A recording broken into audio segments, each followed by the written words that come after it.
ও পৃথিবীর মুসলমান, এই দুনিয়ার মানুষ আজকে দুনিয়া নিয়ে এইভাবে পাগল হওয়ার পিছনে একটাই কারণ, তারা মৃত্যুর চিন্তা তাদের ভিতর নাই। কবরের কথা তারা ভুলে গিয়েছে, জান্নাতের কথা তারা ভুলে গিয়েছে, জাহান্নামের ভয়াবহ শাস্তির কথা তাদের বিবেক বুদ্ধির মধ্যে নাই, স্মরণের মধ্যে নাই। দুনিয়ার মানুষ আজকে দুনিয়া দুনিয়া দুনিয়া দুনিয়া, যেটার কোনো ভিত্তি নাই, যেটা কোনো স্থায়ী। এই আজকে আছি, কালকে থাকার সম্ভাবনা, এই কালকে আছি পরশু থাকার সম্ভাবনা। ও মুসলমান, আমি যে এইখানে বসে কথা বলছি, 1 ঘন্টা পর আমার মৃত্যু হবে, এটা আমার জানা নাই। কিংবা আগামী কালকের সূর্য আমি দেখতে পারবো কি পারবো না, অথবা আপনি আমি এই মাহফিল থেকে উঠে বাসায় ফেরত যাইতে পারবো কি পারবো না, এটারও গ্যারান্টি নাই। কিন্তু অথচ যেই দুনিয়ার যেই জীবনের কোনো গ্যারান্টি নাই, সেই জীবনকে নিয়ে আমরা কত স্বপ্ন আঁকি, কত স্বপ্ন বুনি। আজকে আমি এটা করব, আগামী কালকে আমি ওইটা করব, পরশু আমি এটা করব। আল্লাহ যদি চাই 1 বছরে আমি এত লক্ষ টাকা হাতের মধ্যে রাখবো, আগামী বছরে এই ব্যবসাটা শুরু করব, এর পরের বছরে এত কোটি টাকা আমি ইনকাম করতে চাই, পরের বছরে এটা নিতে চাই, এর পরের বছরে এটা নিতে চাই। এত স্বপ্নের জালের মধ্যে আমরা বাসা বাঁধি, সামনে আগাই, অথচ এই দুনিয়ার সম্পদের কোনো ভিত্তি নাই, এই দুনিয়ার হায়াতের কোনো ভিত্তি নাই। মাথায় রাখবেন মুসলমান, শুধু আমরা দুনিয়াতে আসি নাই, আমাদের আগে লক্ষ লক্ষ আল্লাহর বান্দা জমিনে এসেছে, কোটি কোটি নবীর উম্মত এসেছে, বিদায় নিয়ে চলে গিয়েছে, যাদের নাম আজকে দুনিয়ার মধ্যে নাই, অথচ তারা বিভিন্ন বড় বড় অট্টালিকা নির্মাণ করেছে, যাদের হাতে আল্লাহ দুনিয়ার আধিপত্য দান করেছিল, দুনিয়ার বাহবা তারা পেয়েছিল, যাদের এত দাপট ছিল। এক পর্যায়ে ফেরাউন বলেছে আনা রাব্বুকুমুল আলা, আয় বড় খোদা, নাউজুবিল্লাহ। ফেরাউন আজকে কোথায় আছে? নমরুদ আছে, হামান আছে, কারণ আছে, নাই নাই কেউ নাই, কেউ নাই।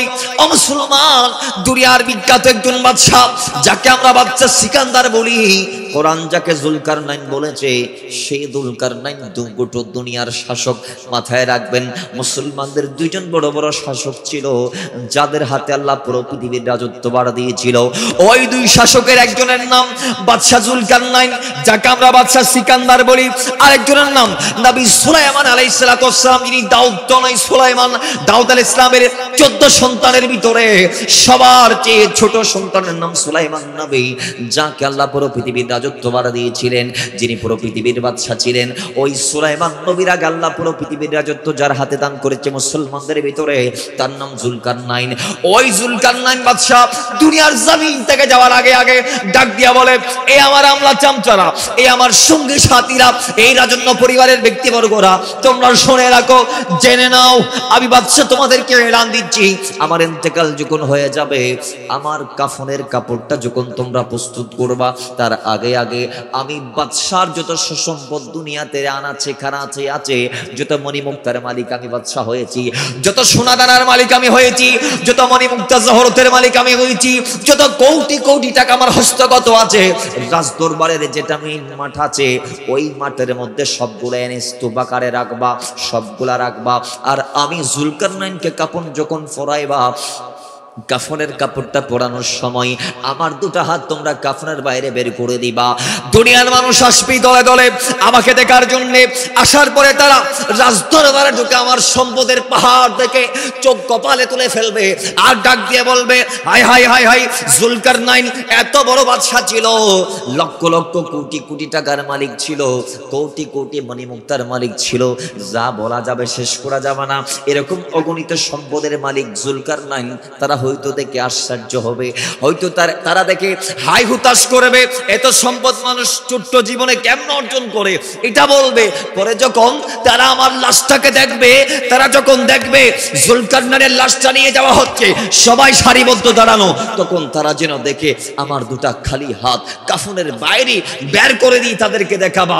আরে এই দুনিয়ার মানুষ, তোমরা দেখে নাও, যেই জুলকারনাইনের অট্টালিকা তোমরা দেখছো, যেই জুলকারনাইনের সম্পদ তোমরা দেখছো, যেই জুলকারনাইনের কোটি কোটি টাকা তোমরা দেখছো, সেই জুলকারনাইন ওই মায়ের পেট থেকে যেইভাবে খালি হাতে এসেছে, আজকে কবরে সেই 2 খালি হাতে ফেরত যাচ্ছে। একটা টাকাও নিয়ে যাইতে পেরেছে? কেউ পেরেছিল? কেউ পারবে? আরো জোরে, আরো জোরে। তাহলে এগুলা কার জন্য? এখন অনেকে বলবে, তো ফোন দিকে ওয়াইসে মরিব না, কথা একটা আছে না? আর এন্ডিলে কিছু দিন নজাইলে ফয়েন্টে মাশাআল্লাহ বাপ মরণের পরে বাপর তবলা বাজাই ঠিক নেবে ঠিক বাপর বন্যায় ফয়েন্টে করে তার বাপে দুনিয়া কি যে দেয় আর আর কিছু দি যাই ন পারে বলে আসে না নাই হেই জমিনের বেওয়াফা সন্তানরা শুনেন আপনার বাবা আপনাকে একটা জীবন দিয়েছে দুনিয়াতে এনে দিয়েছে আপনাকে পড়ালেখা করিয়েছে মাথার গাম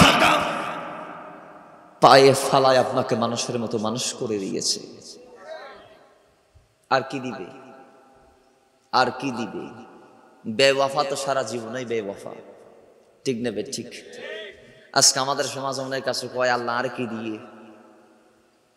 শুকর গুজার নগরের দে মোলার দরবার তেন দিতেও আসলে নাই কিল্লা খোদায় শুক্রিয়া আদায় করছি মাত্রা আছে কি রুগত ফরলে মাত্র খোদা তুই আর ফাওয়ার দেখছিস না ওষুধ দিবে আর কি না পারিতে না নাউজুবিল্লাহ বলা আসে না নাই আসে না নাই এরকম ব্যক্তি আমাদের সমাজে আসে না নাই মাথায় রাখবেন আল্লাহ সন্তান সম্পদ বিপদ এগুলা সব পরীক্ষার জন্য দেই এগুলা সব মাতন নেই বেগিন কিল্লাই দেয় তো পরীক্ষা নদীরে অনর র্যাঙ্ক তো না বাড়িব র্যাঙ্ক বাড়িবের লাই পরীক্ষা লাইব ঠিক নেবে ঠিক ক্লাস 2 উড়িবের লাই 1 এর বার্ষিক পরীক্ষা দরকার ক্লাস 3 উড়িবের লাই 2 বার্ষিক পরীক্ষা দান করিব ক্লাস 4 উড়িবের লাই ক্লাস 3 এক্সাম শেষ করান করিব ঠিক নেবে ঠিক তো উত্তীর্ণ হইল উড়িতারি বেন্দে উত্তীর্ণ হইলি উড়িত পারিবেন দে যদি আপনি উত্তীর্ণ না হন তাইলে আপনি উঠতে পারবেন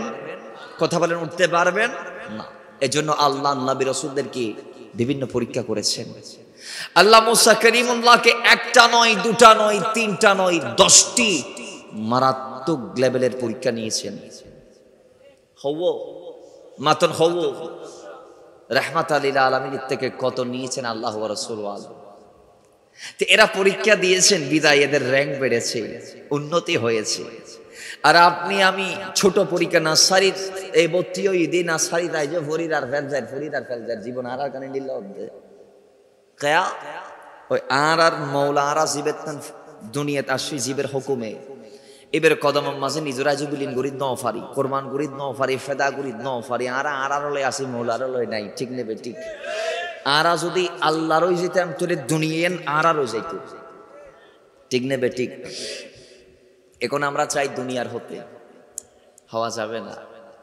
দুনিয়াতে ক্ষণস্থায়ী যিনি চিরস্থায়ী তার হওয়ার চেষ্টা করেন আল্লাহ পাক কবুল করুন আরো জোরে ও মুসলমান এইভাবে এই একটা জিনিস বলে যাওয়ার কারণে মৃত্যুর চিন্তা বলার কারণে মানুষ দুনিয়ার এ ব্যস্ত আল্লাহ নবী রাহমাতাল লিল আলামিন শাফিউল মুজনিবিন জমিনবাসীদেরকে বারবার অবৈ বাণী শুনিয়েছেন উম্মত দুনিয়াতে এসেছে কবরের জন্য সামান প্রস্তুত করার জায়গা আমাদের আকাবের কোন আমাদের কি শিক্ষা দিয়েছি দুনিয়ার মানুষ দুনিয়াতে এসেছো একদিন তোমাকে বিদায় নিয়ে যাইতে হবে খবরদার খবরদার সাবধান করে দিলাম দুনিয়াকে সেইভাবে গ্রহণ করো যতটুকু গ্রহণ করা দরকার অর্থাৎ দুনিয়ার সেই পরিমাণ দুনিয়ার জন্য সামান তুমি রেডি করো যতটুকু তোমার জন্য দরকার আর কবরের জন্য ততটুকু সামান রেডি করো যতটুকু কবরের জন্য দরকার বাকিটা আল্লাহকে দিয়ে দাও বাকিটা আল্লাহ রাসূলকে দিয়ে দাও এখন আমরা ওগুলা ভুলে গিয়েছি আয় হায় আজকে আমার দেশের যুবক নাউজুবিল্লাহ মাদকের সাথে এমন ভাবে জড়িয়ে গিয়েছে যুবকরা যা বলার বাইরে যা বলার বাইরে আপনারা কল্পনাও করেন নাই 13 বছর 14 বছরের ছেলেদের হাতে গাঁজা থাকবে এটা কি আপনারা কখনো ভেবেছিলেন আজকে বিজ্ঞানের অগ্রযাত্রা হচ্ছে দুনিয়া পরিবর্তন হচ্ছে ডেভেলপ হচ্ছে সাথে সাথে আমাদের বিবেক বুদ্ধি লোপ পাচ্ছে আপনারা কোনোদিন ভাবেন নাই 14-15 বছরের ছেলেরা গাজানি এইভাবে নিজের জীবনকে নষ্ট করে দিবে কিছুদিন আগে দেখলাম এখন এইচএসসি পরীক্ষা চলমান একজন স্টুডেন্ট দেখলাম গাজানি পরীক্ষার হলে ধরা খেয়েছে গাজালে হলে ধরা খাইয়ে দেয় পরীক্ষা আফসোস ক্লাস 8 এর ছেলে 9 এর ছেলে দেখবেন এমন দুর্দর্শ বেয়াদব না শুনে বাবার কথা না শুনে ছেলে ভাইয়ের কথা না শুনে বড় ভাইয়ের কথা না শুনে এলাকার মুরব্বীদের কথা এরকম ছেলেও আমাদের সমাজ আসে না আর কিছু যুবক আছে কয় আমরা কাঁচা তাজা মত্ততে এগুলার আশেপাশে নাই, আমরা মোবাইলে আসি। হ্যাঁ, মোবাইলে কিছু আছে মোবাইলের মধ্যে পাবজি ফ্রি ফায়ার খেলতে খেলতে ওইখানে বিভিন্ন খারাপ জোয়ার অ্যাডস দেখতে দেখতে দেখতে দেখতে নাউজুবিল্লাহ লোভে পড়ে জোয়ার মধ্যে নিজেকে বিলীন করে দিচ্ছে, আসে না নাই? আমি আমাদের বাংলাদেশের পার্লামেন্টের কথা বলছি। আমাদের জুনায়েদ আহমদ পলক এমপি মহোদয় বলছেন যে বাংলাদেশের প্রায় 60 থেকে 70% মানুষ অনলাইন জুয়ার সাথে জড়িত। জোরে বলেন নাউজুবিল্লাহ। আগে আমরা দেখতাম মানুষ আমাদের সমাজে, আমরা যখন ছোট ছিলাম, যারা জুয়া খেলতো ইতারা জাপ জলের ভিতর ঢুকিয়ে রে তাস খেলতো, খলের ভিতর জাপ জলের ভিতর ঢুকিয়ে রে জুয়া খেলতো। এখন জুয়া খেলি বেল্লাই পার্টনারের দরকার নাই, এখন জুয়া খেলি বেল্লাই একদম মোবাইলে যথেষ্ট। আরে টিয়া ঢোকা এরা অনলাইনে খেলে দা আসে না নাই? আরো জোর আসে না নাই? আল্লাহর কসম, আল্লাহর কসম, আমি নিজের চোখে দেখেছি। আমি আমার এলাকার কথা বলছি, হাজারো মানুষ দেউলিয়া হয়ে গিয়েছে, পথের ভিখারি সেজেছে। এই জুয়া আমাদের দেশকে ধ্বংস করে দিচ্ছে। বাংলাদেশে প্রায় 2400, আমি জুনায়েদ আহমদ পলক এমপির এতেবারে বলছি, উনি বলছে বাংলাদেশে প্রায় 2400 জুয়ার সাইট বন্ধ করে দেওয়া হয়েছে। এরপর আরো হাজার হাজার সাইট আছে, কয় হাজার হাজার আরো সাইট আছে যেগুলো করে বন্ধ করা সম্ভব হয় নাই। এখন তো একটা বেড়েছে 1x বেট। কি বেট? এই আইপিএল গেল, পরে আর বিভিন্ন লিগ চলছে, আপনার কোপা আমেরিকা চলছে, এই যে এদিকে ইউরো কাপ চলছে, বিভিন্ন খেলার মধ্যে বাজি লাগাচ্ছে আমার দেশের যুবক। যুবক, আপনারা আপনাদের জীবনকে আল্লাহর ওয়াস্তে ধ্বংসের দিকে ঠেলে দিবেন না। আল্লাহর ওয়াস্তে, আল্লাহর ওয়াস্তে এই জুয়ার থেকে কেউ যদি 1 টাকা নেই, আল্লাহর হাবিব বলছে অবৈধ উপায়ে হারাম পন্থায় কেউ যদি 1 টাকা বক্ষণ করে, সেই 1 টাকাকে শরীরের মধ্যে যে মাংস উৎপন্ন হয়েছে, আল্লাহর কসম সেই মাংস কোনোদিন জান্নাতে যাইতে পারবে না। কারণ ওই মাংসের সাথে হারামের সংমিশ্রণ থাকার কারণে সেই ব্যক্তি জাহান্নামে যাবে। জোরে বলেন নাউজুবিল্লাহ। নবী বলে উম্মত, তুমি 10 টাকা দিয়ে একটা জামা খরিদ করলা বা জামা বানাইলা, সেখানে 9 টাকা হালাল, 1 টাকা হারামের। নবীজি বলছেন ওই হারামের 1 টাকা আপনার আমার পোশাকে টাকার কারণে ওই পোশাক দিয়ে কিয়ামতের আগ তক আপনি আমি যত হাজার কোটি সেজদা দেইবে না কেন, আল্লাহর কসম একটা সেজদাও আল্লাহ কবুল করবে না। একটা সেজদাও আল্লাহ কবুল করবে না। তাহলে এগুলার দরকার আছে? মাতন না আছে? হালালর ডাল ভাতে আল্লাহ বরকত দিই, হালালের ডাল ভাতে আল্লাহ বরকত দিয়েছে। আর হারামের কোটি টাকার মধ্যে বরকত নেই। দেখবেন টাকা আছে শান্তি নাই, কোটি টাকার মালিক শান্তি নাই, কোটি টাকার মালিক স্ত্রী ডিভোর্স হয়ে যাচ্ছে, কোটি টাকার মালিক তার মেয়েকে ছেড়ে দিয়েছে, কোটি টাকার মালিক তার সন্তান তার কথা শুনে না, প্যারা দিচ্ছে। এক পর্যায়ে এমনও কিছু কোটি টাকার মালিক আছে যারা সন্তানদের হাতে মারধরের শিকার পর্যন্ত হচ্ছে। কথা বলেন ঠিক কি না? তাহলে আমরা কি ওই সমাজ চাই? বলেন না, ওই সমাজ চাই? আমরা কোন সমাজ চাই বলেন? রাসূলুল্লাহর সমাজ। আমরা কোন সমাজ চাই? 1500 বছর আগে নবীজি যেই সমাজের স্বপ্ন নিয়ে জমিন আগমন করেছেন, সেই সমাজ আমরা চাই কি চাই না? আওয়াজ আরো জোরে, চাই কি চাই না? আল্লাহ সর্বোপরি এই মৃত্যুর কথা আমরা বলার কারণে দুনিয়া নিয়ে পাগল। আপনারা বলে যাবেন না, নবীজি বলেছেন কুল্লু নাফসিন যায়কাতুল মউত, মৃত্যু নির্ধারিত সবার জন্য। এটা একজনের জন্য না, সবার জন্য নির্ধারিত। আল্লাহর কোরআন বলছে কোথায় যাবা আইনামা তাকুনু ইউদরিকুমুল মাউত, যেখানে যাবা মৃত্যু সেখানে হাজির হয়ে যাবে। ওয়ালাউ কুনতুম ফি বুরুজিম মুশাইয়াদা, দুর্গ বানিয়ে সেখানে থাকবা, সমস্যা নাই, আজরাইল সেখানে চলে যাবে। নবীজি বলছেন আল্লাহর কোরআন দিয়ে কোথায় পালাবা? লিকুল্লি উম্মাতিন আজালুন ফাইযা জা আজালুহুম লা ইস্তাখিরুনা সাআতান ওয়া লা ইস্তাকদিমুন। প্রত্যেক ব্যক্তি, জাত, সম্প্রদায় আল্লাহ বানাচ্ছেন নির্দিষ্ট একটি মেয়াদ দিয়ে। মেয়াদ শেষ, পালাবার কোনো সিস্টেম আছে? ছুটতে পারবেন? দৌড়াইতে পারবেন? পলায়ন করতে পারবেন? আজরাইল কি সে সুযোগ দিবে? সেদিন তওবার দরজাটাও বন্ধ হয়ে যাবে। সেদিন যদি মেনে নেন, নবী বলে কাজ হবে না, কাজ হবে। আল্লাহ আজকের থেকে আমি জুয়া তরক করলাম, আল্লাহ আমি মাকে আজকের থেকে কষ্ট দিব না, নামাজ বাদ দিব না, এলাকাবাসীকে সম্মান করব, সুদ খাবো না, ঘুষ দিব না, ঘুষ নেব না, যাকাত দিব, আল্লাহ আমি পর্দা করব, চক্ষুকে হেফাজত করব, লজ্জাস্থানের হেফাজত করব, আল্লাহ আমি তোমার প্রত্যেকটা নির্দেশ মানব। আল্লাহ ছাড় দিবে না? ফেরেশতাদের আরেক বছর সময় বাড়াই দিলাম, ইয়ান হইব না? না, বলার সিস্টেম। এজন্য মুসলমান হযরতে মাওলা ওসমান রাদিয়াল্লাহু তাআলা চমৎকার একটি শিক্ষা আমাদেরকে দিয়েছেন আল্লাহর নবীর এতেবারে। মাওলা ওসমান রাদিয়াল্লাহু তাআলার ব্যাপারে বাণী সাক্ষ্য দিচ্ছে স্বয়ং আল্লাহর নবীর সাহাবীরা। নবীর সাহাবীরা বলে আমরা মাওলা ওসমানকে দেখতাম, তিনি যেই মাত্র কবরের পাশ দিয়ে যাইতো এমন ভাবে চোখের জলগুলা ফালাইতো, আমরা আমার নবীর সামনে বসে তারা যখন জান্নাত জাহান্নামের বয়ান শোনা অবস্থায় দেখতাম, ওই সময়ও মাওলা ওসমান এত পরিমাণ চোখের পানি ফালাইতো না।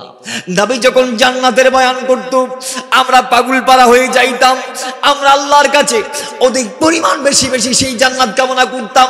আমরা বলতাম, আয় আল্লাহ, আমার নবীর নূরানি জবান দিয়ে যেই জান্নাতের বাণীগুলো আমরা শুনছি, আল্লাহ এই জান্নাতটা আমরা চাই, সেই জান্নাত তুমি আমাদেরকে দান করো, সেই জান্নাতে তুমি আমাদেরকে দাখিল করো, আল্লাহ আমাদেরকে মাফ করে দাও, আল্লাহ আমাদেরকে জান্নাত দান করে দাও। আর যখন জাহান্নামের বয়ান করতো, ভয়ে আমাদের গাগুলা শিহরিত হয়ে যাইতো, চোখের ফুটাগুলা নিজের অজান্তে বের হয়ে যাইতো, আমরাও কাঁদতাম, মাওলা ওসমানও কাঁদতো। কিন্তু মাওলা ওসমান রাদিয়াল্লাহু তাআলা কবরের পাশ দিয়ে যখন হাঁটে যায়, যখন জিয়ারত করে, ওই সময়ে এত পরিমাণ তিনি চোখের নোনা জল ফালায়, এত পরিমাণ তিনি কান্না করে, যত পরিমাণ কান্না রাসূলুল্লাহর সামনে জাহান্নামের বয়ান শুনেও তিনি করতে আমরা দেখি নাই। কারণ স্বরূপ তার একদিন জিজ্ঞেস করলেন, ও মাওলা ওসমান রাদিয়াল্লাহু তাআলা, আপনার কদমে আমরা জানতে চাই, বলুন বলুন বলুন বলুন, কেন আপনার চোখের পানি এত পরিমাণ পরে কবরের পার দিয়ে যাওয়ার সময়, জিয়ারতের পরে, মোনাজাতের সময় এত পরিমাণ কেন আপনি চোখের নোনা জল ফালান? আমরা জানতে চাই, কেন কাঁদেন জানতে চাই।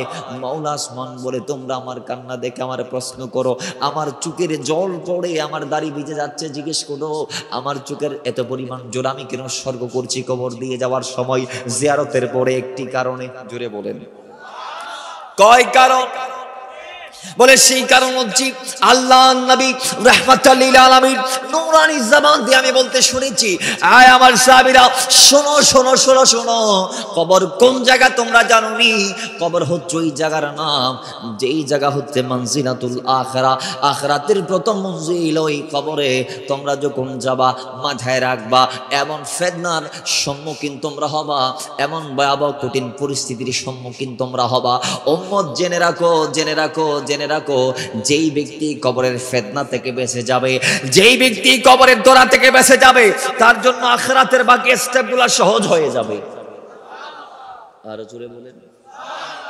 আর যিনি খবরের মধ্যে ধরা খাই যাবে, বাকি স্টেপ তার জন্য ভয়াবহ। এখন কবরে যাবেন, মায়ের খড়ে দিব, নসিব খারাপ হইলে খড়ে মারিব। আর দেশের বহুত কি খদ্দ জোর, এর ভিতর বহুত কি আছে শিয়ানা পাবলিক।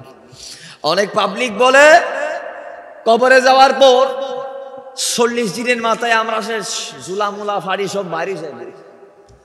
তো আর দেখো, তো আর 1 বছর পর কুড়িলে 8 দিন ছাড়া কিছু না পাইব, এটা আল্লাহ মারিব পড়ে বলে আছে না নাই? মাথায় রাখবেন, তিনি ওই রব যিনি কোন বললে ফায়াকুন হয়ে যায়। কবরের শাস্তি কিভাবে দিবে? কি রুহের উপর দিবে না জিসিমের উপর দিবে? অনেকে বলছে কবরের শাস্তি আল্লাহ রুহের উপর দিবে, কারণ দেহের উপর যদি শাস্তি দেই, একবার শাস্তি দিলে সাথে সাথে তার মৃত্যু হয়ে যাবে, পরে আবার তাকে জিন্দা করতে হবে। এজন্য আল্লাহ রুহের উপর শাস্তি দিবেন। আবার কেউ কেউ বলছে না, আল্লাহ তাআলার দ্বারা সবই সম্ভব, যেহেতু হাদিসে পাকের মধ্যে আসছে এমন মার দিবে, এমন মারবে, কবরের মধ্যে ফেরেশতারা এমন একটা মাতুল হাতুড়ে নিয়ে আঘাত করবে, এক আঘাতে পাহাড় দোলাই যেইভাবে উড়ে উড়ে চলে যায় সেইভাবে বান্দা জাররা জাররা হয়ে যাবে। হাদিসে পাক আসছে সেটা কত বড় হাতুড়ি জানেন? বলে ওই হাতুড়ি দিয়ে যদি বড় পাহাড় একটা আঘাত করা হয় তাহলে পাহাড় দোলাই মলিন হয়ে যাবে, উড়ে চলে যাবে। এন্ডিলে আর মাতুল্লি ভিডিও তো করে মাতন না করে, তাইলে নবী বলেছে সেই একবারই পড়তে দেরি দেহ আর দেহ থাকবে না, জাররা হয়ে যাবে। জাররা কি? কেউ কেউ বলছে জাররা হচ্ছে একটা বালিকোনার 70 ভাগের 1 ভাগ, কেউ কেউ বলছে 70,000 ভাগের 1 ভাগ। একটা বালি কত বড়?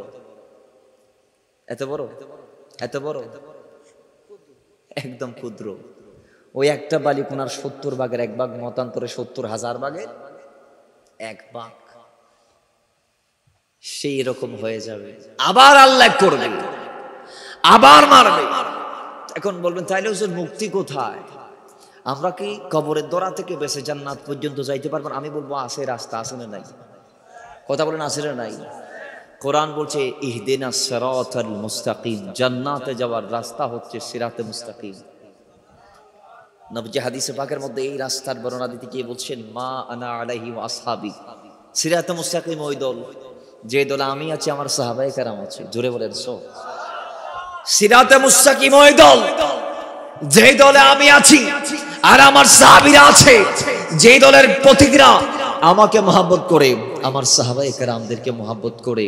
ও মুসলমান, মাথায় রাখবেন আজকে আহলে সুন্নাহ ওয়াল জামাতের ব্যানার নাম লাগিয়ে ট্যাগ লাগিয়ে একদল আছে আমার নবীর সাহাবীদেরকে গালমন্দ করছে, আছে না নাই? যাদেরকে আমরা সংক্ষেপে শিয়া বলি, যারা রাফেজি, যারা বলেন না, যারা রাফেজি, তাদের কাছেও আপনি দেখবেন আহলে বাইতের মহব্বতের কমি নাই, কমতি নাই, কিন্তু সাহাবায়ে কেরামের আজমতের বড় অভাব। ঠিক নেবে? ঠিক। তাহলে মাথায় রাখতে হবে সাহাবায়ে কেরামদেরকে আমরা মহব্বত করব, আল্লাহর নবী করতে বলেছেন বিদায়। ঠিক নেবে? ঠিক। আরে তারা তো বলে মৌলা আলী মুশকিল কোশা, আল্লাহর নবী খেলাফত দিয়েছে তাকে, আর সিদ্দিক আকবর, মৌলা ওমর, মৌলা উসমান রাদিয়াল্লাহু তাআলা এরা অন্যায়ভাবে এসেছে। নাউজুবিল্লাহ, জুড়ে বলেন। এটা কাদের আকীদা? শিয়াদের আকীদা। নাউজুবিল্লাহ। এরা আবার সিদ্দিক আকবর রাদিয়াল্লাহু তাআলাকে গালমন্দ করে অনেকে, যেগুলো কট্টরপন্থী শিয়া।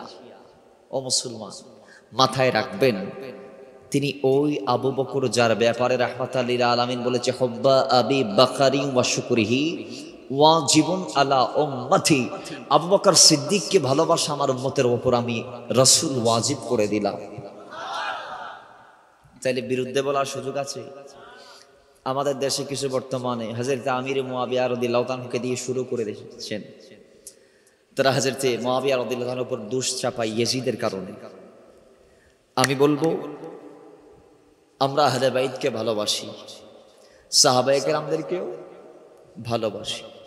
মাথায় রাখবেন উভয়জন আমাদের জন্য সরতাজ। আমরা মওলা হুসাইন রাদিয়াল্লাহু তাআলাকে ভালোবাসি, ইয়াজিদকে ঘৃণা করি। আর হযরতে আমির মুয়াবিয়া রাদিয়াল্লাহু তাআলাকে ভালোবাসি, ইয়াজিদকে ঘৃণা করি। তো এখন বলবেন হযরত আমির মুয়াবিয়া রাদিয়াল্লাহু তাআলা ইনার সন্তানের হাতে খেলাফত দিয়েছেন কেন, কিংবা তাকে কেন তার পরবর্তী যোগ্য উত্তরসূরি হিসেবে ঘোষণা করে দিয়েছেন? আমি বলবো এই ব্যাপারে হাদিসে পাকের মধ্যে স্পষ্ট ইশারা আসছে।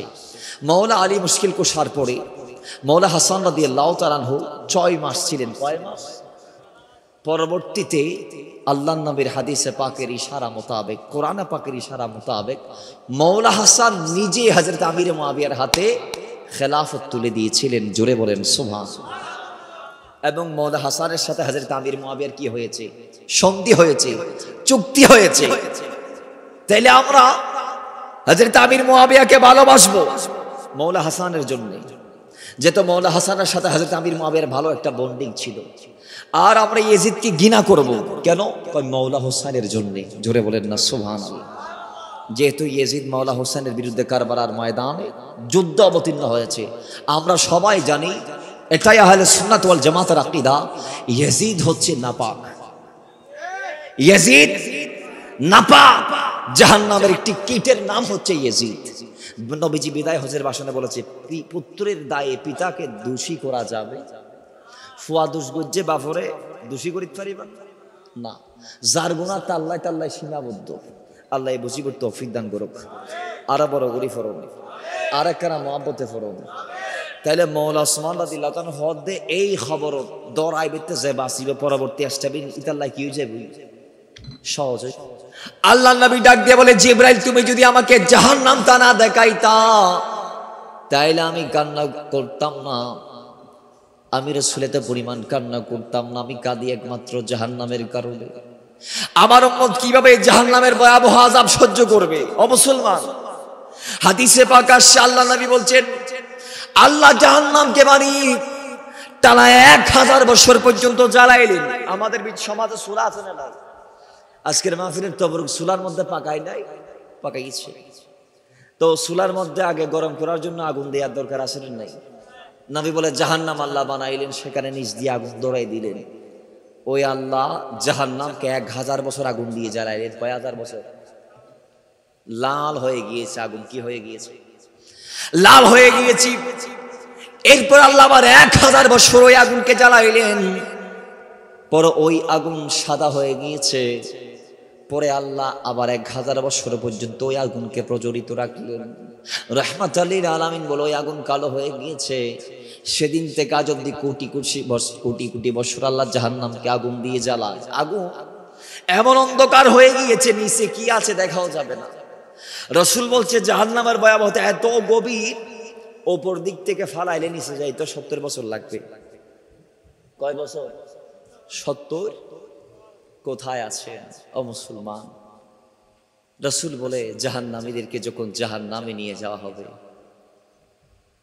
জান্নাতীদেরকে যেমন মেহমানদারি করা হবে বুঝের মাধ্যমে, আপ্যায়নের মাধ্যমে, খাওয়ানোর মাধ্যমে, জাহান্নামীদেরকেও খাবার দিবে। কি কয়? এমন আল্লাহ গরম পানি তাদের গলার নিচ দিয়ে ঢুকাবেন, গলা দিয়ে ঢুকাবেন। ওই পানি তাদের গলা দিয়ে ঢুকে মলদার দিয়ে বের হবে। জোরে বলেন নাউজুবিল্লাহ। পায়খানার রাস্তা দিয়ে বের হবে, কানের পর্দা ফেটে যাবে, মাথার মগজ নরম হয়ে নাকের ছিদ্র দিয়ে বের হবে, কলিজা চোরমার হয়ে যাবে, নাড়ি বুড়িগুলো সহ বের হয়ে যাবে ওই পানি। কোথায় আছে জাহান্নাম? কেমন জায়গার নাম জানেন? আমি বলবো জান্নাত ওই জায়গার নাম, ওই নিয়ামতের নাম, ওই সুখের নাম যেই সুখ আপনারা কোনোদিন কল্পনাও করেন নাই। আর জাহান্নাম ওই দুঃখের নাম, ওই জিল্লতের নাম, ওই লাঞ্ছনার নাম যে লাঞ্ছনা আপনারা কোনোদিন কল্পনাও করেন নাই। জোরে বলেন নাউজুবিল্লাহ। রাসূল বলে আমি জাহান্নামে গেলাম। যাওয়ার পরে আমি দেখতে পাচ্ছি জাহান্নামের ভিতরে একদল মানুষের সামনে চমৎকার কিছু মাংস, পবিত্র মাংস রান্না করে রাখা হয়েছে। পাশে আরেকটি নোংরা মাংস। তারা পরিষ্কার পাত্র থেকে খায় না, ওই অপবিত্র মাংসগুলা খাচ্ছে, যেগুলা রান্নাও করা হয় নাই, কাঁচা মাংস, যেগুলা থেকে দুর্গন্ধ আসছে এবং তাদের গাল দিয়ে অতিরিক্ত পরিমাণ দুর্গন্ধ বেরোচ্ছে। আল্লাহ নবী ডাক দিয়ে বলে, জিব্রাইল এরা কারা যাদের সামনে পবিত্র মাংস থাকার পরও তারা খাচ্ছে না, নাপাক মাংসগুলা খাচ্ছে? জিব্রাইল বলে, ইয়া রাসূলুল্লাহ এরা উম্মতের ওই দল যাদের করে পবিত্র আমানত, আল্লাহর দেয়া শ্রেষ্ঠ নেয়ামত স্ত্রী যাকে বলা হয়, সেই স্ত্রী ছিল যাকে আল্লাহ বৈধ ঘোষণা করেছে, কিন্তু তারা রাত তাদের স্ত্রীদের সাথে কাটাইতো না, তারা পরকিয়া করত। সমাজ আজকে পরকিয়া চলে কি চলে না? জামাই বিদেশ, এদিকে প্রবাসীর স্ত্রী আরেকজনের সাথে রাত কাটাচ্ছে, নাউজুবিল্লাহ। আসে না নাই? সমাজ এগুলা কমছে না বাড়ছে? মাতন না। আজকে আমরা দেখছি বিয়ের পরও শান্তি নাই। স্বামী স্ত্রীরা মনে করে আমার স্ত্রী আমার অবর্তমানে কয়েকজনের সাথে সম্পর্ক রাখে। আর স্ত্রী মনে করতেছে আমার স্বামী আমার অবর্তমানে আরেকজনের সাথে রাত কাটায়। তাহলে আজকে একজন আরেকজনের প্রতি কুধারণা সমাজে জন্মেছে কি? এটার কারণ আমরা নিজেরাই। কারণ আমরা এমন হয়ে গিয়েছি, আরে বাবা এখন তো এমন অবস্থা, স্বামীরা সারাদিন বাইরে থাকে, এই মোবাইল আমাদেরকে কতটুকু ধ্বংস করে দিচ্ছে দেখেন। সন্ধ্যায় স্বামী যখন বাড়িতে আসে, যখন শুইতে যায়, বউ জামাই একজন আরেকজন হতা হওয়া তো দূরের কথা, স্বামী স্ত্রী একজন আরেকজনের সাথে তত্ত্ব আদান প্রদান, কথাবার্তা বলা, ভালো মন্দ শেয়ার করে, এগুলা দূরের কথা। শুইতে গিয়েও জামাই জামাইয়ের মোবাইল চিপতেছে, স্ত্রীটা টিপতেছে। ঠিক না বেটি? বউ এ পাশ শুইতে টিপতেছে, স্বামী ওই পাশে ওই শুইতে টিপতেছে। স্বামী স্ত্রী মাঝে কোনো বন্ডিং নাই, আসলে নাই বাবা। 2 দিনের মাথায় মাথায় ঝগড়া জাতি, আসলে নাই, শান্তি আছে? অনেকে বলে বিয়ে করলাম শান্তির আশা, এখন তো জ্বালা বাড়ি গেছে, মন চাচ্ছে নিজের কোরবান দিদি, তোর জ্বালায় আমি অসহ্য হয়ে গেছি, এরকম বলতেছে, আসলে নাই। সংসার আজকে ডিভোর্সের সংখ্যা বাড়ছে না কমছে? আমাদের দেশে লক্ষ লক্ষ টাকা বেশি বেশি পরিমাণ দেনমোহর ধার্য করা হচ্ছে। এদেরকে যখন জিজ্ঞেস করা হয় এত লাখ টিয়া দেনমোহর কিনলেই দরদের হতে যা তার নেই ভরে 4 দিন নফারে পান। এখন লাখ লাখ টিয়া দেনমোহর দনের ভরে মেফে টিকেট নফারের বিচ্ছেদ অন্য নর, সারাসারি অন্য নর। ডিভোর্সের সংখ্যা কমেছে না বেড়েছে? আরো আসতে মাতন না হম্মে না বাজ্জি কিনলে বাজ্জি দেয় মহাবতিয়া নাই দেই মহাবতিয়া আগর যুগর মা হলো ওয়াইসে তাকে স্বামীর খেদমত করি ফেলাই বাদ ন হয়, কিন্তু খেদমতের কমতি ন রাখে। ইয়া তোর ডাইলে আনা হই 15 মিনিট দেরি হইলে মতর গণ গণ কল যাদের বিদ্যুতের গতিতে জামায় খাড়ি আর ইন্নার লাস্টে মোবাইল বন্ধ করি দে। ঠিক নেবে ঠিক, আরো বড় করে ঠিক নেবে ঠিক। বাবারা আমার, আল্লাহ নবী এরপরে ডাক দিয়ে বলো উম্মত, আমি রাসূল জাহান্নামে এমন একটা দলের পাশ দিয়ে যাচ্ছিলাম যাদের লজ্জাস্থানের সামনে এবং পেছনে কাপড় ছেঁড়া, এবং এরা চতুষ্পদ জন্তুর মতো হাঁটা চলা করছে। জাহান্নামের কঠিন নিকৃষ্ট পাথর তাদেরকে আল্লাহ খাওয়াচ্ছেন। আল্লাহ পাক তাদেরকে জিল্লত দেওয়ার পেছনে আমি কারণ জানতে চাইলাম জিব্রাইলের কাছ থেকে। জিব্রাইল আমাকে ডাক দিয়ে বলে, ইয়া রাসূলুল্লাহ, এরা উম্মতের এই ব্যক্তি যাদের উপর আল্লাহ জুলুম করছেন, এরা এটার হকদার। কেমন এত জিল্লত দিচ্ছে, এদের সামনে ছেঁড়া পেছনে ছেঁড়া, এদের আল্লাহ উলঙ্গ করে জাহান্নামের পাথর খাওয়াচ্ছে, জাক্কুম পাথর খাওয়াচ্ছে। কারণ কি? এরা কি এমন অপরাধ করেছে? আমার উম্মতরা, এরা হাজার হলেও তো আমি নবীর উম্মত। বলে, ইয়া রাসূলুল্লাহ, এরা যাকাত দিত না, এরা হতাহন, এরা যাকাত। তাহলে আমাদের সমাজে এরকম ব্যক্তিবর্গ আছে না নাই? কথা বলেন, আছে না নাই? লাখ লাখ টাকার মালিক কিন্তু যাকাত দেয় না। অনেকে মনে করে হুজুর আমরা ব্যাংকে রাখতেছি টাকা, ওই ব্যাংক যেটা কেটে নিচ্ছে অনেকে বলে ওইটা যাকাত, অনেকে মনে করতেছে ওইটা যাকাত, কিন্তু না। আপনি আপনার ঘরের দরজায় একটা দারোয়ান রাখলে তারা মাস শেষে একটা স্যালারি দিতেন কি দিতেন না? কেন দিতেন? সে আপনার ঘর পাহারা দিচ্ছি। তো ব্যাংকে স্টাফ যারা আছে এরা আপনার টাকার বান্ডিল পাহারা দিচ্ছি। এদেরও একটা প্রাপ্য আছে না নাই? এদেরও একটা হক আছে না নাই? তো ব্যাংকের অনেক সিস্টেম আছে, কিছু সিস্টেম আছে হালালের পর্যায়ে, কিছু সিস্টেম আছে হারামের পর্যায়ে। মোরাবাহা, মোদারাবা, মুশারাকা, এইভাবে অসংখ্য সিস্টেম আছে। এখান থেকে কিছু সিস্টেম ইসলাম সমর্থন করে, কিছু সিস্টেম আছে টাকা আপনার শ্রম, তার দিন শেষে যেটা ফায়দা হবে, লাভ হবে, সেটা 50-50 ভাগ হবে।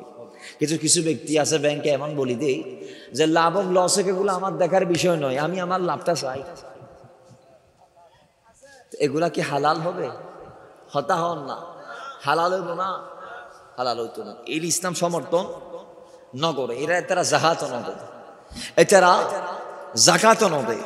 রাসূলুল্লাহ পাক যে বলেছেন শতকরা 2.5%, 40 ভাগের 1 ভাগ সম্পদের জাকাত দিতে হবে।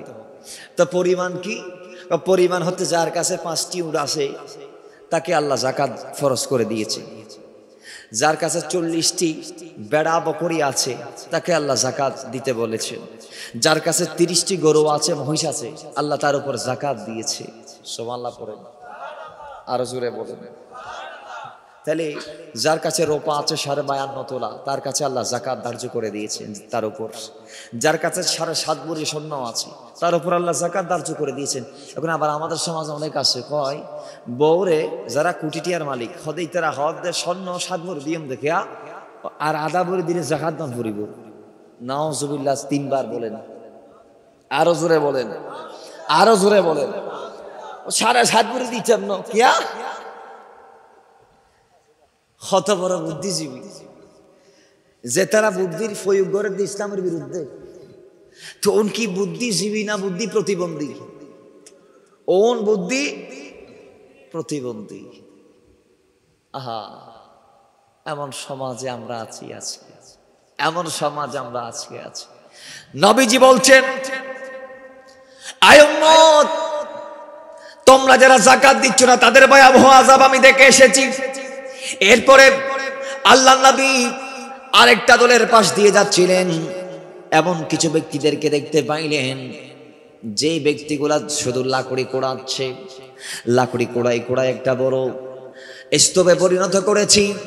এরপরে রশি বেঁধেছে, মাথায় তুলতে চাচ্ছে, পারতেছে না। নফারের এখন ইতের দায়িত্ব ঈদে লাখরি যেতে মাথা তুলিন না রে তোয়াই ফেরাই কিছু লাখরি ফেলাই দি ফোঁজারে হালকা করি মাথার উদ্দি তুলি ফেলন। কিন্তু ইতি নগরের ইতে যাইতে নফারের লাখরি আরো জোগাড় করি এর টালমারের ইনো বাঁধের তুলতে চার নফারের এতে এখন কি দিব লাখরি খুদিন ফেলাই দিব ইতি নগরের আবার লাকড়ি তোয়ার। তাহলে সে লাকড়ি জোগাড় করতে আছে। নবী বলে আমি দেখতে পাচ্ছি আমার উম্মতদের ভিতর একটা দল লাকড়ি শুধু জোগাড় করছে আর জোগাড় করছে, তারা স্তূপে পরিণত করছে, সেগুলা তোলার ক্ষমতা তাদের কাছে নাই। তুলতে চাচ্ছে কিন্তু পারছে না। সে ওইখান থেকে না কমায় বরং আরো সংযোগ করছে, আরো সেখানে অ্যাডাপ্ট করছে, আরো লাকড়ি করছে, আরো লাকড়ি তালাশ করছে, করে করে স্তূপে পরিণত করছে। এগুলা তোলার সামর্থ্য তার কাছে নাই। পরে আবার তিনি সেখান থেকে বিয়োগ না করে আরো যোগ করছে, আরো লাকড়ি এনে সেখানে জোগাড় করে রাখছে। রাসূল বলে আমি তাদেরকে দেখেছি। তো জিবরাইল কি আবার জিজ্ঞেস করলাম, হে জিবরাইল তুমি একটু বলে এরা কারা? ইয়া রাসূলুল্লাহ এরা আপনার উম্মত। এই তারা এলডি লেখা অতি তারা দুনিয়ার বেশি লোভী আসিল, বড় করি ফরম আরো বড় করি দুনিয়াতে তারা কি আসিল? লোভী আসিল। নবীজি এইভাবে বলতে বলতে বলতে বলতে এক পর্যায়ে বলছেন আরেকটা দলের পাশ দিয়ে যাচ্ছিলাম, যাদের গাল থেকে বলদ গরু বের হচ্ছে। কি গরু? গরু গাল তো কি বাইর হবে? নবী বলছে আমি গরু বের হওয়ার পরে দেখতে পাচ্ছি আমার ওই উম্মত গুলা অনেক চেষ্টা করছি গরুটা আবার ভিতরে প্রবেশ করাইতে, চতুষ্পদ জন্তুটা আবার ভিতরে প্রবেশ করাই, কিন্তু পারছে না। জিবরাইলকে জিজ্ঞেস করলাম, জিবরাইল এরা কারা? কই ইয়া রাসূলুল্লাহ এরা আপনার ওই উম্মত। দুনিয়াতে যাদের গালটা অনেক বড় ছিল, যারা মানুষকে যা ইচ্ছে তাই বলতো, ইচ্ছা মতো মানুষকে মন্দ কথা শোনাইতো, যা মন চাই তা বলতো, যা মন চাই তা বলতো। সমাজ যেটা মানুষ সহ্য করতে পারবে না সেটা বলতো। পরে তারা ইতস্তত হওয়ার পরও ওই কথা তো আর ফিরে আনা সম্ভব নয়। কাউকে যদি মন্দ কথা বলেন সেই কথা কি আবার ফিরিয়ে আনা সম্ভব? মাতন না সম্ভব না। আর নবীর গোলাম জিবরাইল হদিয়ারসাল্লাহ ইতরা ওই তারা নবী পরে আরেক দলের কাছে গেলেন। নবী দেখতে পাইলেন আল্লাহ নবীকে ডান দিক থেকে একটা দল ডাক দিচ্ছে, হে মুহাম্মদ আপনি আমাদের দিকে আসো। নবী শুনে নাই। তারা বলছে আমরা আপনার থেকে কিছু জিজ্ঞেস করতে চাই। নবী কর্ণপাত করে নাই। আরো সামনে গেলেন, বাম দিক থেকে এক দল ডাক দেই, রাসূল এদিকে আসেন, আমরা আপনার থেকে জানতে চাই, আপনাকে জিজ্ঞাসা করতে চাই। নবী তাদের দিকে কর্ণপাত করে নাই। একটু পরে দেখা যাচ্ছে আল্লাহ নবী রাহমাতুল লিল আলামিন একটা মহিলাকে দেখতে পাচ্ছে। তো রাহমাতুল লিল আলামিন একটা এমন মহিলাকে দেখলেন। দেখার পরে আল্লাহ নবী কদম ওই মহিলা জিজ্ঞেস করলেন, রাসূল আমার দিকে আসুন, আমিও জানতে চাই। নবী তার দিকে যাই নাই। জিবরাইল বলে, নবী রে আপনাকে 3 দল দেখেছে, একদল ডান থেকে আরেক দল বাম দিক থেকে, আরেকটা মহিলা, এরা কে কে জানেন? নবী বলে বলো না, তোমার থেকে শুনতে চায়। কয় রাসূল ডান দিকের দলটা হচ্ছে ইহুদিদের দল, আপনি যদি তাদের ডাকে সাড়া দিতেন আপনার উম্মত ইহুদি হয়ে যাইতো। বাম দিক থেকে যারা ডেকেছে তারা হচ্ছে নাসারাদের দল, আপনি যদি তাদের ডাকে সাড়া দিতেন আপনার উম্মতরা নাসারা হয়ে যাইতো। আর আপনার সামনাসামনি একজন মহিলা যার হাতগুলা দেখা যাচ্ছে, যার বাহুগুলা উলঙ্গ দেখা যাচ্ছে, খোলা অবস্থায় দেখা যাচ্ছে, সেই মহিলা হচ্ছে দুনিয়া। আপনি যদি দুনিয়ার ডাকে সাড়া দিতেন আপনার উম্মতরা দুনিয়ামুখী হয়ে যাইতো। ইয়া রাসূলুল্লাহ, ও নবীরেই আপনি তার ডাকে সাড়া না দিই আজকে আপনার উম্মতকে দুনিয়ামুখী হওয়া থেকে বাঁচিয়ে নিয়েছেন। জুড়ে বলেন না সুবহান। নবী শেষে এমন একটা দলকে দেখলেন, যেই দল এই সমাজের মধ্যে যারা ভালো কাজ করে তাদেরকে দেখলেন আর কি, যেই দল এখন গাছ রুয়ের, এখন চাষ গড়ের, এখন গাছ বড়, এখন ফল খাড়ের, আবার এখন ফলদের বড়গুলি ফল। আমরা জানি আমাদের এইখানে এই সমাজে আমরা মোটামুটি এই মালিয়ারাও তো আমাদের মাসখালির মতো, এখানে চাষাবাদ হয়, বিলজিল আছে না নাই? আরে মাতন না আছে না নাই? তারা জানিতে পারছেন আরা যেতে চাষবাস করি, আর আরে নির্দিষ্ট পরিমাণ সময় অতিবাহিত হওয়ার পরে আরা চাষে ফল দেয়, ঠিক নেবে ঠিক নির্ধারিত টাইমে আরা গাছুত্তন ফল খাইতে পারি। এবার ধান হোক, টমেটো হোক, অথবা মরিচ গাছ হোক, বেগুন ছাড়া হোক, জিয়ে নয় হোক, নির্দিষ্ট টাইম পরে আরা গাছুত্তন কি পায়? ফল পায়। গাছ রুই মত্তর কি বড় হয়ে যায় না? রুই মত্তর কি ফল পাওয়া যায় না? না। কিন্তু রাসূল বলে এমন একটা দলকে আমি দেখেছি যারা বৃক্ষরোপণ করার সাথে সাথে বড় হয়ে যাচ্ছে, ফলে ফুলে পরিপূর্ণ হয়ে যাচ্ছে, ফল কাটতে দেরি, সেখান থেকে আবার ফলে পরিপূর্ণ হয়ে যাচ্ছে বৃক্ষ। আমি জিব্রাইলকে বললাম, জিব্রাইল, এরা কারা যারা আজকে চাষাবাদ করে নগদ প্রফিট পাচ্ছে, নগদ বিনিময়ে পাচ্ছে?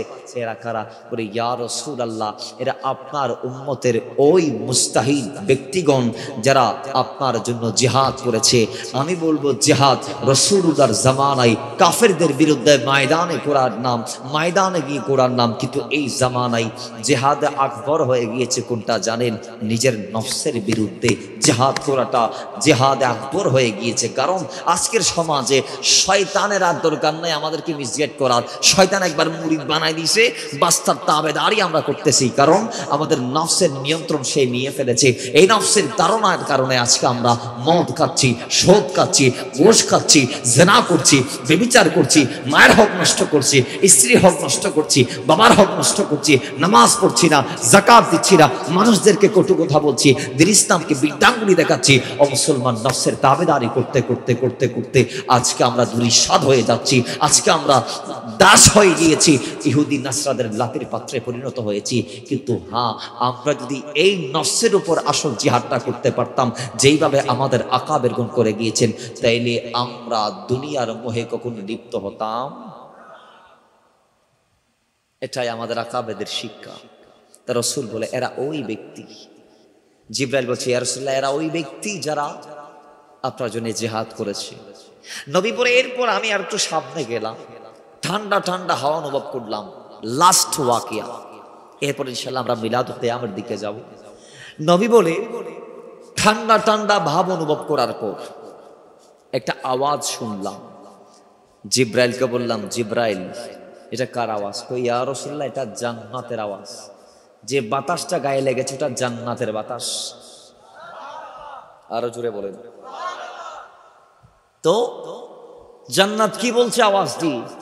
কই, ইয়া রাসূলুল্লাহ, জান্নাত বলছে, আল্লাহ তুমি আমি জান্নাতকে বানাইলা, আমার ভিতর ফুল ফল দিয়ে সাজাইলাম, হুরে গালমান দিয়ে ভর্তি করে দিলাম। তারা জান্নাতকে সাজাইতে সাজাইতে সাজাইতে সাজাইতে পুঙ্খানো ভাবে সাজিয়ে ফেলেছে। আল্লাহ জান্নাতুল ফেরদৌসের বড় বড় যে গাছগুলো আছে সেখানে এমন ভাবে ফল এসেছে, ফলের বারে গাছের ডাল ভেঙে যাবার উপক্রম হয়ে যাচ্ছে। আল্লাহ, এত পরিমাণ আমি জান্নাতের ভিতর নিয়ামত নিয়ামত নিয়ামত নিয়ামতের সমাহার হয়েছে। আল্লাহ, আমার তো আর সহ্য হচ্ছে না। কই, তুমি যে আমাকে একটা প্রতিশ্রুতি দিয়েছিলা, তুমি যে আমাকে একটা ওয়াদা দিয়েছিলা, এই জান্নাত আমি ইমানদারকে তোমার ভিতরে দান করব, এই জান্নাত আমি ইমানদারকে তোমার ভিতর দান করব। দুনিয়ার সবাই চাই জান্নাত, আর আল্লাহর হাবিব ডাক দিয়ে বলে 5টি ব্যক্তিকে জান্নাত আল্লাহর কাছ থেকে চেয়ে দেয়। যদিও বা দুনিয়ার সবাই জান্নাতকে আল্লাহর কাছে চায়, কিন্তু জান্নাত 5 জনের ব্যক্তিকে আল্লাহর কাছে চায়। 1 নম্বর কারিল কোরআন, যারা কোরআনকে তেলাওয়াত করে। 2 নম্বর হাফিজুল লিসান, যারা জিহ্বাকে হেফাজত করে। 3 নম্বর সওম রমাদান, যারা রমজানের মাসে রোজা রাখে। 4 নম্বর মুতঈবুল জিয়ান, যারা ক্ষুধার্তকে খাদ্য দান করে। 5 নম্বর হচ্ছে আল্লাহর হাবিবের উপর যারা বেশুমার দরুদ পাঠ করে। হাদিসে পাকে এইভাবে এসেছে, মান সাল্লা আলা হাবিবির রহমান, জুড়ে বলেন সুবহানাল্লাহ। জান্নাত বলে আল্লাহ আমাকে তাদেরকে দিয়ে দাও, তাদেরকে। বাবারা আমার, সঙ্গে সঙ্গে আল্লাহ এলান দিচ্ছে, জান্নাত আমি তোমাকে যে প্রতিশ্রুতি দিয়েছি তার পুঙ্খানুপুঙ্খানুভাবে বাস্তবায়ন করবো। ও ছেলে, আমি ইমানদারদেরকে রেডি করে রেখেছি। তুমি জান্নাতের ভিতর সেই ইমানদারদেরকে দান করব। আমি তোমার ওয়াদা পূর্ণ করব। তোমার ভিতর সেই ইমানদারদেরকে আমি দান করব যারা আমি আল্লাহকে মেনেছে, আমার রাসূলকে মেনেছে। শুধু তা নয়, আমি আল্লাহ এবং আমার রাসূল দুনিয়াতে যা দিয়েছি সেই মোতাবেক যারা চলেছে, ফিরেছে, হেঁটেছে, কদম দিয়েছে, কদম তুলেছে, আমি আল্লাহ তুমি জান্নাতের ভিতর তাদেরকে দান করব। এখানে একটা কয়, আমি আল্লাহ এবং আমার রাসূল যে দুনিয়াবাসীকে ইসলাম দিয়েছি, ঈমান দিয়েছি, সেই ঈমান ধারণ করে ইসলামের গণ্ডির ভিতর যারা আবদ্ধ থেকেছে ছিল, আমি আল্লাহ সেই ঈমানদারদেরকে তোমার ভিতর দান করব। এরপরে রাসূল একটু সামনে গেলেন, গরম গরম হাওয়া এবং কিছু ভয়ঙ্কর আওয়াজ অনুভব করলেন। নবীজি বলে, জিবরাইল, এটা কিসের আওয়াজ? গরম হাওয়া, এগুলা কি? জিবরাইল বলে, ইয়া রাসূলুল্লাহ, এটা জাহান্নামের হাওয়া। এটা বলে না, এটা জাহান্নামের হাওয়া। রাসূল, ওই জাহান্নামের আওয়াজ আপনি শুনেছেন, যেটা আপনি ভয়াবহ আকারে শুনেছেন। নবী জাহান্নাম আল্লাহর কাছে বলছে, আল্লাহ, আমি জাহান্নামকে তুমি 1000 বছর জ্বালিয়ে লাল করেছিলাম, পরে আরেক 1000 বছর জ্বালিয়ে সাদা করেছিলাম, পরে আরেক 1000 বছর জ্বালিয়ে কালো করেছো। এরপর হাজার হাজার বছর ধরে জ্বালাতে জ্বালাতে জ্বালাতে জ্বালাতে আমার তীব্রতা এত পরিমাণ বেড়ে গিয়েছে, এত পরিমাণ বেড়ে গিয়েছে, আল্লাহ আমি তো আর সহ্য করতে পারছি না। আমি জাহান্নাম আর সহ্য করতে পারছি না, আমার তীব্রতা অতিরিক্ত পরিমাণ বেড়ে গিয়েছে। আল্লাহ কই, আমার খাদ্যগুলো আমাকে দান করো, আমার খাদ্যগুলো আমার ভিতর দিয়ে আমাকে শান্ত করো। আল্লাহ, আমার রিজিকটা আমার ভিতরে দান করো। যে বান্দাদেরকে তুমি আমার খাবার বানিয়েছো, যে বান্দাদেরকে তুমি আমার ভিতরে দেওয়ার প্রতিশ্রুতি দিয়েছো, আল্লাহ তাদেরকে দাও, তাদেরকে দাও, তাদেরকে দাও। আল্লাহ বলে, একটু ধৈর্য ধরো, জাহান্নাম তোমার খাবার আমি মজুদ করে রেখেছি। অচিরেই বেওয়াফা যারা বদকার, সিয়াগার, যারা আল্লাহ আল্লাহ রসুলের ধারে নাই, দুনিয়াতে ইসলামকে যারা বৃদ্ধাঙ্গুলি দেখিয়েছে, মার খেদমত যারা ইচ্ছা করে নাই, স্ত্রী পাওয়ার পর যারা সংসারকে বিচ্ছেদ করে ফেলেছে, স্ত্রীকে যারা স্ত্রীর হক দিতে পারে নাই, বাই হয়ে যারা বাইয়ের হক মেরে খেয়েছে, জমিনে দ্বারা অন্যায় করেছে, ফেতনা করেছে, বিশৃঙ্খল পরিস্থিতি বিরাজমান করেছে, যারা জমিনে মানুষদের উপর জুলুম করেছে, সুদ ঘুষের দ্বার বেড়েছে, জমিন থেকে যারা ফেতনা ফাসাদের মধ্যে লিপ্ত অবস্থায় জমিন থেকে বিদায় নিয়েছে, ইমানের তাস, ইমানের মুকুট যারা পরিধান করে কবরে যাইতে পারে নাই, যারা বেঈমান অবস্থায় মৃত্যুবরণ করেছে, নামে মুসলমান কিন্তু গামে ইসলাম যাদের ভিতর ছিল না, নামে মুসলমান কিন্তু ইসলামী লেবাস পরার পরও যারা ইসলামের ধারে নাই, অচিরেই সেই বেওয়াফা কাফের, ইহুদি, নাসারা, তাদেরকে আমি তোমার ভিতর দান করব। জোরে বলেন নাউজুবিল্লাহ। আল্লাহ আমাদেরকে সেই কঠিন ভয়াবহ জাহান্নাম থেকে হেফাজত করুন, আমিন করেন। মাথায় রাখবেন, শুরুতেই বলেছি, এমন কষ্টের নাম জাহান্নাম, যে কষ্ট অকল্পনীয়, যে কষ্ট কল্পনা করা যাবে না। কোরআন হাদিসে কি বর্ণনা হয়েছে, এর যে কোটি ভয়ঙ্কর হচ্ছে জাহান্নাম।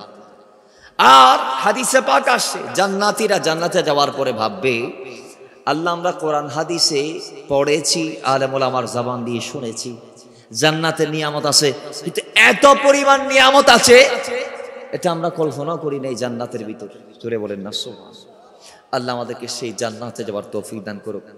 আচ্ছা বাজান, বলুন, আমরা চাইলে নিজেকে জান্নাতি বানাইতে পারি না? কথা বলেন, কথা বলেন না, পারি না।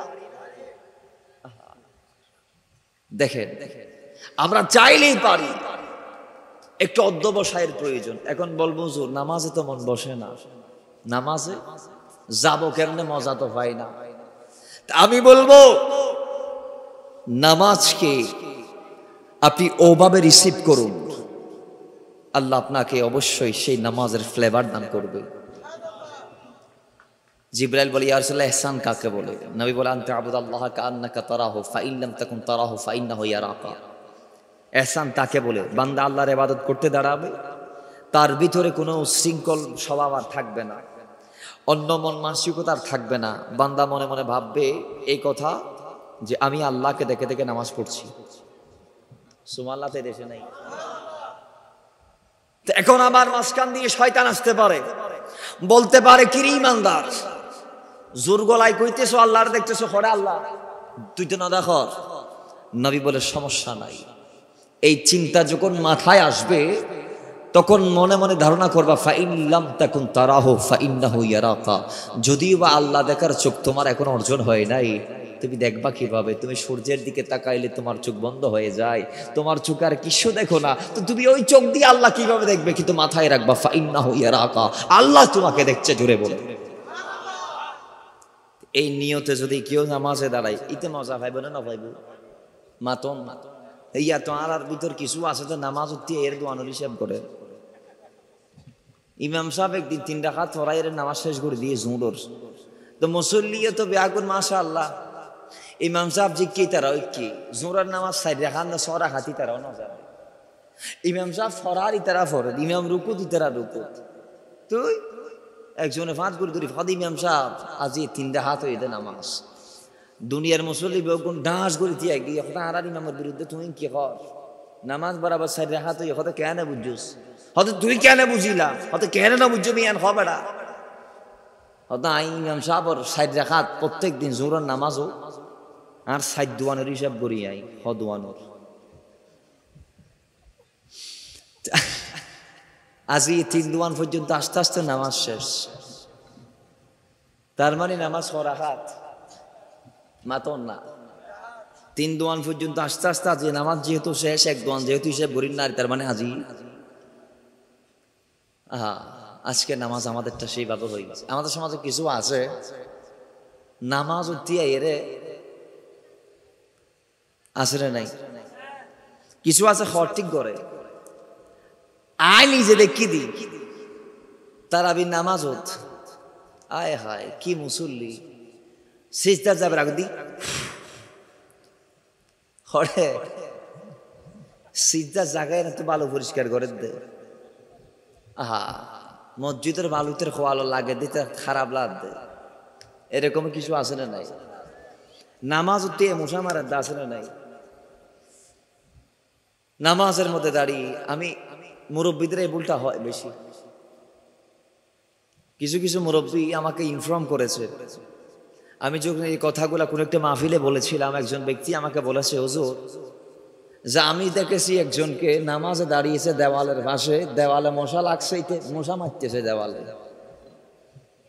নিয়ত মশা মারার দা হরে নামাজ আরারি বেহনের দিল গিয়ে।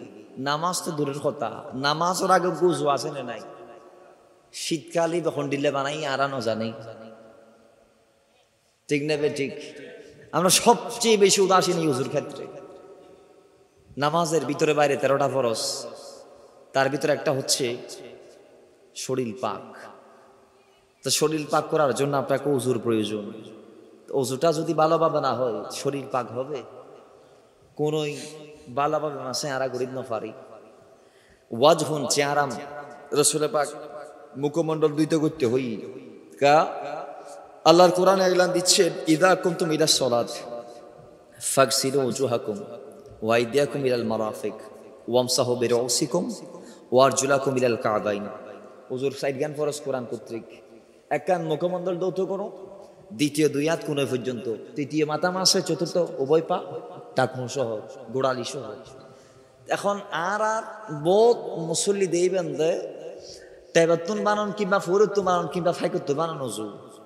আর সামনের গান চাই ফাম মাঝে ফানি ফালাই ফিসুদ্দি বরাবর ইয়ে না বিষ জেনে আরা নসাই ঠিক নেবে ঠিক আয় আর এলাকাত বহুত মুরব্বীরে দেখাই দিই বাঁচানো না আবার ফা দুই আইন কেয়া ফা নদুইলি অজু আদায় হইব না সামনে দুই পিছনে খালি থাকে ত্রিভুজের মতো তাহলে উজু হইছে হয় নাই উজু না হলে নামাজ হবে এই জন্য আমাদের এগুলা ঠিকঠাক করার দরকার আছে না যদি ঠিক না করি তাহলে আজীবন নামাজ পড়েও কোনো কাজ হবে না আজকে আমরা নামাজ পড়ি মজা করতে পাবো নামাজ অল্লাই উজু জিবে বানাইবে এটা নয় নামাজ হতো নজু ঠিক নেবে ঠিক রসুল বলছেন 2 রাকাত কবুল করাইতে হবে না ঈমান ইখলাসের সাথে যেই ব্যক্তি উযু করে মোর ওসমান থেকে রাওয়ায়াতকৃত হাদিস আল্লাহু আকবার বলে হাত উঠিয়েছে এখনো নামাই নাই এখনো তাকবীর তাহরিমার হাত তুলেছেন নামাই নাই নবীজি বলছেন হাত নামার আগে আগে তার গুনাহ মাফ হয়ে যাবে কিরকম মাফ জানেন কয় মায়ের পেট থেকে আসার সময় যেরকম মাসুম ছিল ওইভাবে মাসুম হয়ে যাবে জোরে বলেন না সুবহান তাইলে আরেক হাদিস আসছে যেই ব্যক্তি মান সাল্লা রাকাতাইনি মুকবিনান আলাল্লাহ 2টা রাকাত যে কবুল করাইতে পারবে আল্লাহর দরবারে খারাজাতহু